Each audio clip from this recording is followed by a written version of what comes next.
Every single day, a narrow stretch of water quietly carries the weight of the global economy. At first glance, it looks insignificant, just a thin passage between two coastlines. But this small corridor controls something far larger than its size suggests. Nearly 1/5 of the world's oil passes through it. This place is known as the Strait of Hormuz. At its narrowest point, it is only about 21 miles wide. But for ships, the usable space is far smaller. In reality, traffic moves through extremely tight lanes, only a few miles wide in each direction. That means something extraordinary. A massive share of the world's energy supply is funneled through a space that could be measured in minutes. Everything converges here. Every day, tens of millions of barrels of oil travel through this corridor, tanker after tanker, carrying the fuel that powers industries, economies, and entire nations, which creates a dangerous imbalance. Because when so much depends on such a small area, even the slightest disruption can trigger global consequences. And this is where everything becomes fragile, because this is not just a busy route, it is a single point of failure. And that is exactly what makes the Strait of Hormuz one of the most critical choke points on Earth. In recent years, tensions in this region have once again reminded the world how unstable this system really is. Naval patrols have increased, tankers have been seized, ships have been damaged. Military forces operate in close proximity, often in highly tense situations. Nothing has completely shut the strait down, not yet. But the possibility alone is enough to shake global markets, because if this corridor were ever blocked, the consequences would be immediate and far-reaching. Fuel prices would rise sharply, transportation costs would increase, supply chains would tighten, and everyday goods would become more expensive across the globe. From major cities in the United States to manufacturing hubs in Asia, the impact would be felt almost instantly. And this is where the risk becomes global, which raises an important question. Why does the world still depend so heavily on a single narrow passage? To understand that, you have to look at the geography of the region. The Persian Gulf is surrounded by some of the most important energy producers in the world. Saudi Arabia exports enormous volumes of oil. Iraq relies heavily on Gulf routes. Kuwait, Qatar, and the United Arab Emirates all depend on maritime shipping to move their energy resources. And for most of these countries, there is only one practical way out: the Strait of Hormuz. There is no alternative exit at scale. Almost every tanker leaving the Persian Gulf must pass through this gateway before reaching the open ocean. On average, around 20 million barrels of oil move through this corridor every single day. That is not just a large number. It represents a significant portion of global energy consumption. Few places on Earth carry this level of economic importance in such a small geographic space. And unlike many other trade routes, there are very few alternatives. Some countries have tried to reduce their reliance on the strait. Saudi Arabia has built pipelines that transport oil across its territory to ports on the Red Sea. The United Arab Emirates developed infrastructure that allows some of its exports to bypass the strait entirely. But here is the problem. Even combined, these alternatives can only handle a fraction of the total volume. The majority of oil still travels by tanker. And that means the global economy remains deeply dependent on this narrow passage. From an engineering perspective, that kind of dependency is deeply uncomfortable, because choke points concentrate risk. They make systems efficient under normal conditions, but extremely vulnerable under pressure. And the Strait of Hormuz is one of the clearest examples of this dynamic. So naturally, people began asking a simple question. Is there another way? If one route is so risky, could a new route be created? That question leads directly to a place called the Musandam Peninsula.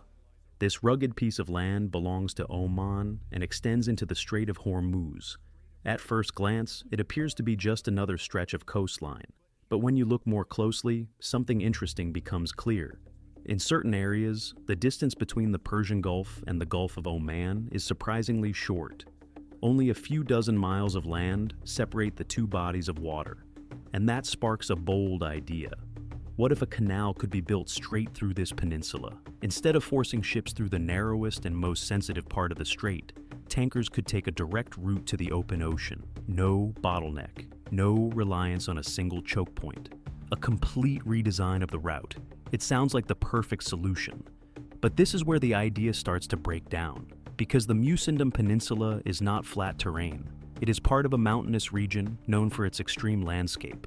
Sharp peaks rise dramatically from the coastline, creating one of the most rugged environments in the Middle East. Some of these mountains reach heights of more than 2,000 meters above sea level. That is over 6,500 feet. And this changes everything. Building a canal here would not be a simple engineering project. It would be one of the most ambitious construction efforts ever attempted. Instead of dredging sand or soil, engineers would have to cut through solid rock. Entire mountain ridges would need to be blasted, carved, and removed. The scale of excavation required would be enormous. Millions upon millions of tons of material would have to be displaced. And that is only the beginning. The canal itself would need to be large enough to accommodate some of the biggest ships in the world. Modern oil tankers are massive structures, stretching hundreds of meters in length and requiring deep, wide channels to navigate safely. Designing a canal capable of handling these vessels would add another layer of complexity. Then there is the environmental impact. Projects of this scale can disrupt ecosystems, alter coastlines, and create long-term changes that are difficult to predict.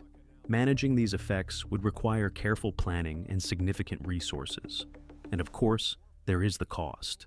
A project of this magnitude would likely cost hundreds of billions of dollars. And here is the reality.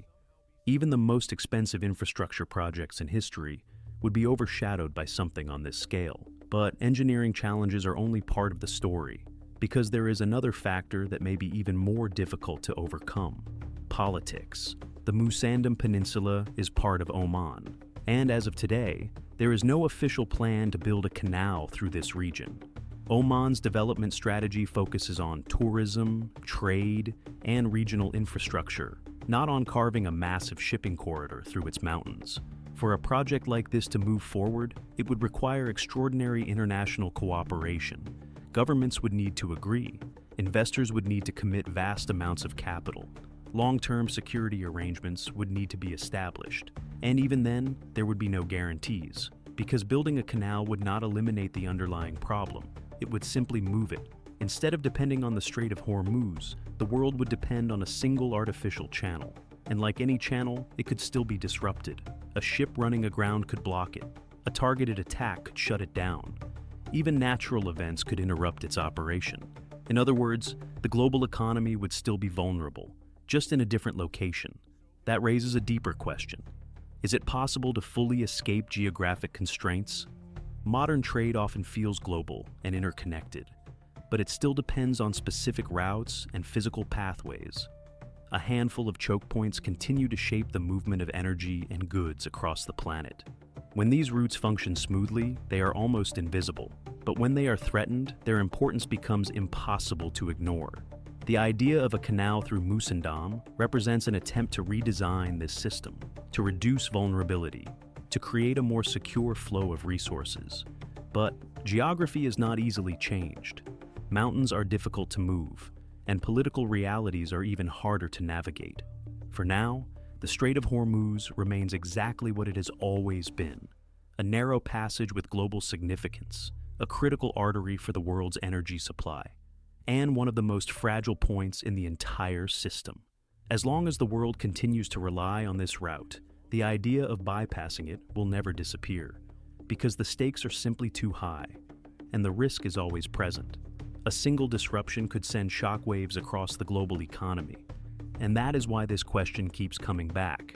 Can this choke point ever truly be replaced?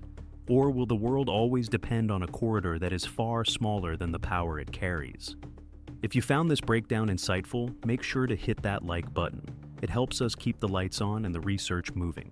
Share this video with someone who thinks politics is the only thing that matters, and don't forget to subscribe for more deep dives into the forces that shape our world. Thanks for watching.